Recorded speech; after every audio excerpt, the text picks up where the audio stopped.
Audio Jungle.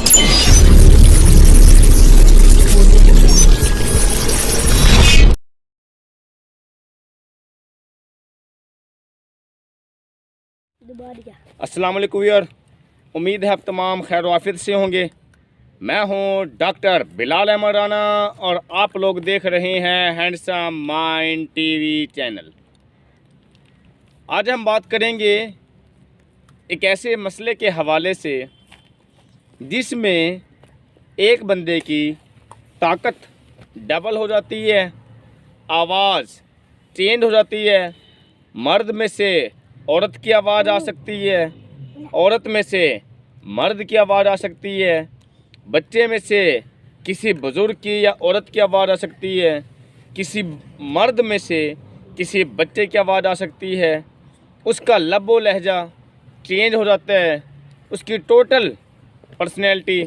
Change हो जाती है और जैसा वो हमारे मुताबिक होता है हम उसमें 1% भी वैसा फ़ील नहीं करते। ताकत हत्ता के उस इंसान की ताकत भी चेंज हो जाती है। तो अगर कोई ऐसे इलामतें, ऐसे मामलात हम अपने आस पड़ोस देखते हैं कि जिसके अंदर एक बंदे को एकदम से उसकी आवाज़ चेंज हो जाए, उसकी पर्सनैलिटी चेंज हो जाए या उसके अंदर से किसी और तरह की आवाज़ें आना शुरू हो जाए या वो किसी ऐसी मखलूक को अपने आप को तस्वुर करे कि जिसका हकीकत से ताल्लुक़ ना हो या कोई आम कॉमन मैन के अंदर से किसी बच्चे या मर्द की आवाज़ या अपोजिट जेंडर की आवाज़ या अपोजिट एज की आवाज़ निकलना शुरू हो जाए, तो ऐसी सूरत हाल में उस बंदे को पर्सनैलिटी डिसऑर्डर हो सकता है। अब पर्सनैलिटी डिसऑर्डर की अगर हम बात करें तो ये वो मसला है जिसमें दिमाग में हिप्पोकैम्पस में जो हमारा दिमाग के यादाश्त को स्टोर करने वाला हिस्सा है वो 2 हिस्सों में तकसीम हो जाता है और उसके 2 हिस्सों में तकसीम होने की वजह से जब वो एक पर्सनैलिटी में हो उसको दूसरी का नहीं पता होता और जब वो दूसरी पर्सनैलिटी में हो तो उसको पहले का नहीं पता होता। हत्ता कि एक टाइम में एक बंदे की 2, 3, 4, 10, 20, 100 पर्सनैलिटियाँ हो सकती हैं। मतलब एक टाइम के अंदर एक बंदा बहुत सारी पर्सनैलिटी का शिकार हो सकता है अगर ये इलामात उसके अंदर मौजूद हैं। इसीलिए अगर कभी आप लोगों के साथ ऐसे मामलात रूनमा हो रहे हों कि जिसका हकीकत से ताल्लुक़ ना हो या आपके साथ कुछ अनहोना हो रहा हो हो सकता है कि आपके आसपास कोई ऐसा फ़र्द मौजूद है जिसको ये मसला लाहिक हो चुका है या पर्सनैलिटी डिसऑर्डर का मसला है। वो आम हालत में एक पर्सनैलिटी के अंदर आम लोगों के साथ घुल मिल के रहता है, लेकिन दूसरी पर्सनैलिटी के अंदर वो बंदा टोटल चेंज हो सकता है। या हम ऐसे कह सकते हैं कि एक टाइम के अंदर वही बंदा कोई बुज़दिल हो सकता है, दूसरी पर्सनैलिटी में वही बंदा खूनखार हो सकता है। या हम ऐसे कह सकते हैं कि एक पर्सनैलिटी में वही बंदा कोई आशिक हो सकता है और दूसरी पर्सनैलिटी में वही बंदा कोई दरिंदा नुमा इंसान हो सकता है।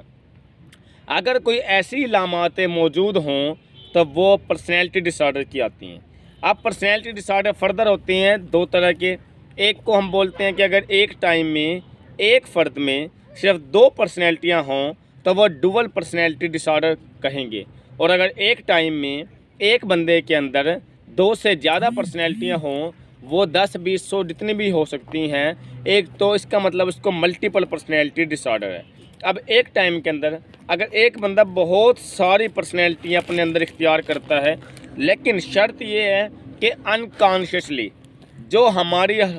नॉर्मल रूटीन लाइफ के अंदर अगर एक फ़र्द इस तरीके से रहता है तो उसको ये मसला नहीं, क्योंकि वो तो कॉन्शियसली अपना बिहेवियर को चेंज करता है। अब अगर एक बंदे को पता ही ना हो कि मेरे अंदर कोई दूसरी पर्सनैलिटी भी मौजूद है तो वो अनकॉन्शियसली हो रहा होता है। हुआ ये कि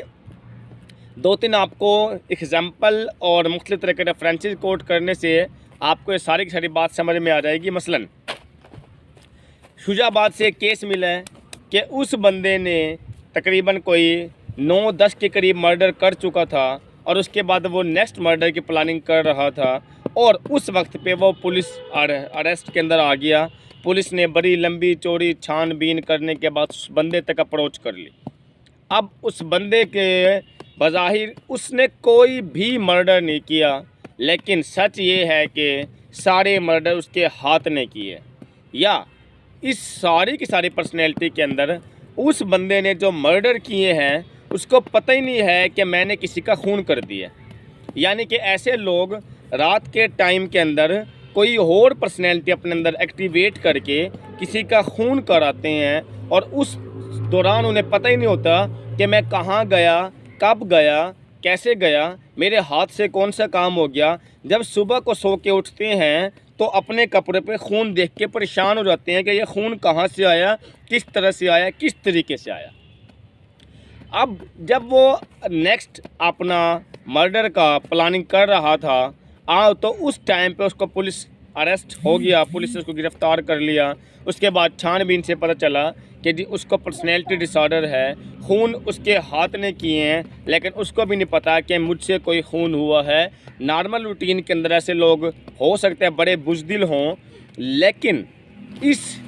जब पर्सनैलिटी उसकी चेंज होती है तो हो सकता है फिर वो कोई खूनखार बन जाए, और इस बात का उन्हें भी एहसास नहीं हो पाता। इसलिए मैंने बताया कि अक्सर लोग ऐसे कपड़ों पे खून को देख के परेशान हो जाते हैं कि ये खून कहाँ से आया, जबकि उसने मर्डर किया हो तो उस बात का उसको पता ही नहीं होता। यानी इंसानी दिमाग के अंदर हमारे बाएं साइड पे हिप्पोकैम्पस यादों को स्टोर करने वाला हिस्सा है। अगर वो पार्ट वाइज तकसीम होना शुरू हो जाए, उस पार्ट वाइज तकसीम होने की वजह से उसके अंदर मल्टीपल पर्सनैलिटी जन्म लेना शुरू कर देती हैं, और एक पर्सनैलिटी में दूसरी का नहीं पता होता, दूसरी पर्सनैलिटी में तीसरी का नहीं पता होता, तीसरी पर्सनैलिटी में चौथी का, पांचवी का। इस तरीके से एक टाइम के अंदर बंदे को नहीं पता होता कि उसके अंदर कितनी पर्सनैलिटियाँ मौजूद हैं। अब ये बीमारी, हमारे साइकोलॉजिकल इशू हमारी सोसाइटी में इतने ज़्यादा हो गए हैं कि आहिस्ता आहिस्ता ये केस मंजर आम की तरफ आना शुरू हो गया है। इसके साथ साथ अगर इसके ऊपर बहुत सारी मूवीज़ भी बनी हैं कि अगर आप लोग वो मूवीज़ देखें तो वो सारी पर्सनैलिटी डिसऑर्डर पे बनी हुई हैं, जो कि इस चीज़ की तरफ इशारा करती हैं कि कोई ना कोई मसला है। मसलन एक मूवी बनी है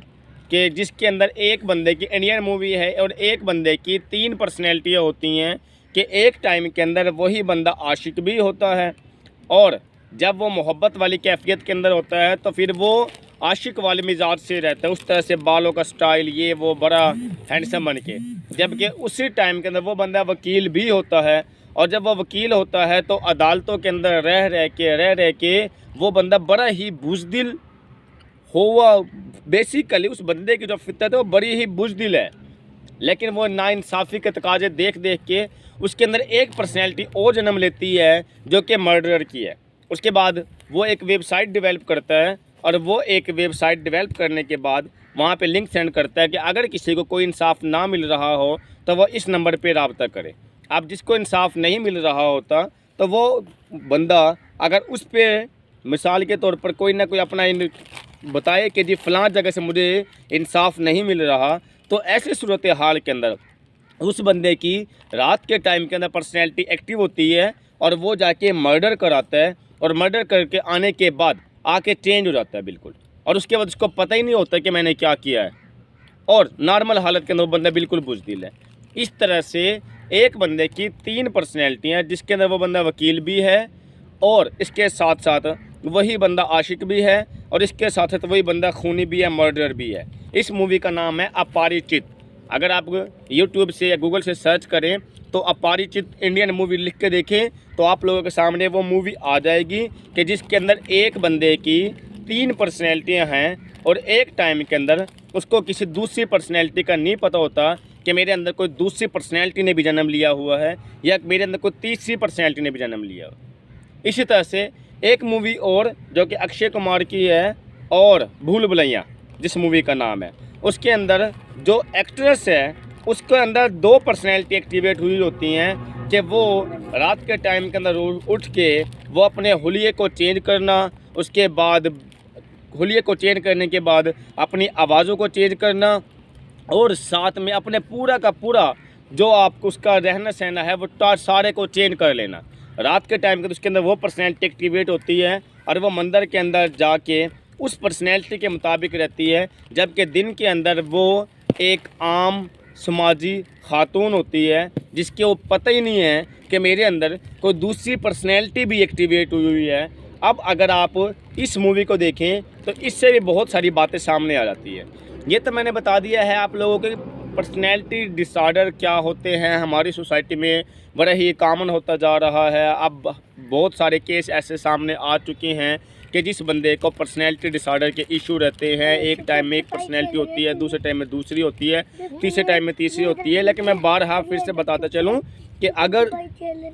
एक टाइम के अंदर अगर एक बंदा अनकॉन्शियसली अगर अपने आप को चेंज करता है, अंदर से कुछ है बाहर से कुछ है, तो वो फिर इस डिसऑर्डर के जुमरे में नहीं आता। वो मिनापली के जुमरे में आ सकता है, वो मुनाफकत के जुमरे में आ सकता है, वो वैसे डुअल पर्सनैलिटी, एक कॉन्शियसली डुअल पर्सनैलिटी वो इख्तियार कर सकता है। वो उस वक्त के तकाजे के मुताबिक वो किसी डिसऑर्डर के अंदर नहीं आता। लेकिन अगर एक बंदा अनकॉन्शियसली है और उसको पता ही नहीं है कि उसके साथ क्या चल रहा है, क्या मामला हो रहे हैं, अगर ऐसी कोई सूरत हाल होगी तो उस सूरत हाल के अंदर अगर एक बंदे को ना पता अपने बारे में और फिर उसके अंदर पर्सनैलिटी डेवलप हो, तो फिर वो अनकॉन्शियस लेकर डेवलप हो, तो फिर वो डिसऑर्डर के जुमरे के अंदर आती हैं। अब ये तो मैंने बता दिया कि बीमारी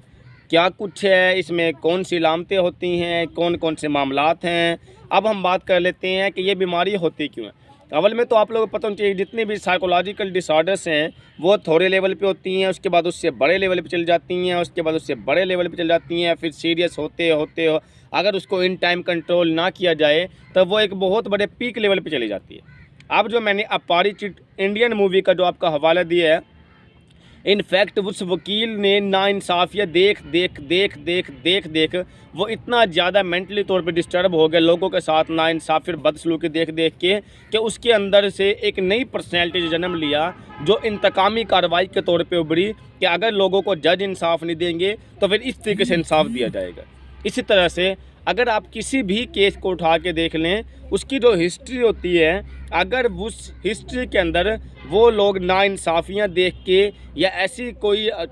दुनियावी नफ़रत देख के उनके अंदर ये पर्सनैलिटी जन्म लेती है। शुरू में माइनर लेवल की होती है, फिर वक्त के साथ साथ मेजर लेवल की होती है, फिर इससे बड़े लेवल की होती चली जाती है। इस तरह से उस बंदे की पर्सनैलिटियाँ बनती चली जाती हैं और उसको पता ही नहीं हो पाता कि उसके बाद चल क्या रहा है। अमेरिका की एक खातून को एक टाइम में 11 पर्सनैलिटी डिसऑर्डर थी और जब वो एक टाइम के अंदर होती थी तो उसको ये नहीं पता होता था कि उसके अंदर कोई दूसरी पर्सनैलिटी है, और जब कोई दूसरी पर्सनैलिटी के अंदर होती थी तो उसको ये नहीं पता होता था कि इसके अंदर कोई पहली पर्सनैलिटी है। अब अगर इस तरह की कंडीशनें हों तो उसको हम पर्सनैलिटी डिसऑर्डर का नाम देंगे। लेकिन इसमें सबसे मुश्किल और कठिन मरहला ये है कि इस बंदे को डायग्नोज करना मुश्किल होता है, क्योंकि जब वो एक नॉर्मल पर्सनैलिटी के अंदर हमारे साथ रहता है, खाता पीता है, सब कुछ करता है, तो हमें तो उस बंदे का एहसास ही नहीं हो पाता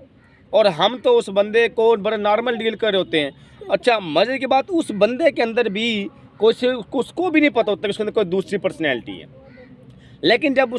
कुछ इस तरह की लामतें सामने आने शुरू हो जाएं जो मैंने बताया है, जिनको हम लोग जिन भूत का नाम दे देते हैं, एक्चुअल के अंदर ये जिन भूत नहीं होते बल्कि ये भेष बदल के एक नई पर्सनैलिटी के अंदर आके एक नई पर्सनैलिटी को शो करवा रहे होते हैं। अच्छा, अब एक तरफ अगर आप लोग देखें कि अगर एक बंदे में से आवाज़ का चेंज हो जाना, मर्द में से औरत, औरत में से मर्द, बच्चे की आवाज़, या एक बंदे की ताकत का चेंज हो जाना है कि जब वो बंदा उस पर्सनैलिटी में होता है तो काफ़ी ज़्यादा मनों के हिसाब से वज़न उठा लेता है, जबकि किसी दूसरी पर्सनैलिटी के अंदर होता है तो उसके पास से खाली एक कुर्सी भी नहीं उठाई जाती, या ऐसी कोई जब इलामतें हों या चलते चलते एकदम से एक बंदे को गुस्सा आए और उसकी आंखें पलट जाएं और वो एकदम से भारी आवाज़ के अंदर बात करे, तो देखने वाले ने ऑटोमेटिकली यही कहना है भाई इस बंदे को जिन भूत का मसला है। जबकि जिन भूत के मसले को हम लोग कम ही तस्लीम करते हैं। इस सेंस में तो तस्लीम करते हैं कि अल्लाह की ज़ात ने बनाए हैं, सब कुछ है, लेकिन हर इंसान के अंदर घुस के, हर रूह के अंदर घुस के हर बंदे को तंग करना, हमने तो हर दूसरा तीसरा 5 10वां बंदा, बल्कि देहातों में तो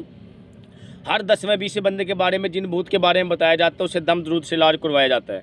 जबकि एक्चुअल के अंदर कोई जिन भूत नहीं होता। अगर आवाज़ें डबल हो रही हैं, ताकतें डबल हो रही हैं, अंदर से आवाज़ें किसी और तरह की निकल रही हैं, तो वो पर्सनैलिटी डिसऑर्डर होती है। उसको हम जिन भूत का नाम समझ के और पता नहीं कितने पीर फ़कीरों के पास अपना सारा कुछ लुटा देते हैं। अब मेरी उस सादा लू आवाम से ये दरख्वास्त है कि अगर किसी घर में ऐसे केस मौजूद हैं तो वो अपना पैसा इस तरीके से लगाने के बजाय वो प्रॉपर अपने दिमाग उस पेशेंट के दिमाग की सीटी स्कैन करवाए, MRI स्कैन करवाए, पेट स्कैन करवाए। वो स्कैनिंग करवाने के बाद उस दिमाग का कितना हिस्सा, कौन सा हिस्सा अफेक्टेड है, उसको डायग्नोज करवाए। वही सही मायनों के अंदर बेहतर वे है कि हम पेशेंट की हिस्ट्री तक पहुंच सकते हैं और हम पेशेंट को जज कर सकते हैं। बहुत सारी बीमारियां ऐसी हैं कि जिनको हम जिन भूत का नाम दे देते हैं, लेकिन जिन भूत होते नहीं हैं, बल्कि वो मुख्तलिफ़ तरह की साइकोलॉजिकल डिसऑर्डर्स होते हैं। अब हम आते हैं इसके इलाज की तरफ। इसके इलाज के लिए मुख्तलिफ़ तरह की साइकोट्रिक मेडिसिन दी जाती है ताकि ब्रेन के जो केमिकल हैं, स्पेशली डोपामिन वगैरह,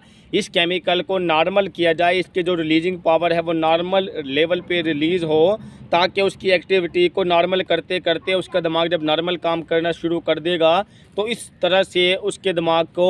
आहिस्ता आहिस्ता सेट होना शुरू कर देगा। उसके सारे न्यूरोट्रांसमीटर आहिस्ता आहिस्ता सही नॉर्मल फंक्शनिंग और वर्किंग के अंदर आ जाएंगे। इसके साथ साथ मुख्तलिफ़ तरह की कॉग्निटिव बिहेवियर थेरेपी और मुख्तलिफ़ तरह की अदर साइकोथेरेपी दी जाती है ताकि हम इस पेशेंट को बेहतर से बेहतर कर सकें। मुख्तलिफ़ तरह की सोशल स्किल्स ट्रेनिंग दी जाती है, साइकोएनालिसिस अप्लाई किया जाता है। इस तरीके से हम अगले बंदे का इलाज कराते हैं। लेकिन बारहा बताया जा रहा है कि अगर ऐसी इलामतें हों तो आप एक ऑथेंटिक डॉक्टर के पास जाके, साइकोट्रिस्ट के पास, और उसको सही मायनों के अंदर डायग्नोज करा के उसके मुताबिक उसका इलाज करवाएं, तब वो चीज़ ज़्यादा बेटर है। जिन भूत क्या होते हैं इन चक्करों में ना पड़ें। जिन भूतों के हवाले से हम एक और वीडियो आपको बताएंगे कि किस तरह से आवाम क्या समझती है और होता क्या है। अब तक के लिए इजाज़त दीजिएगा। शुक्रिया। अल्लाह हाफिज़।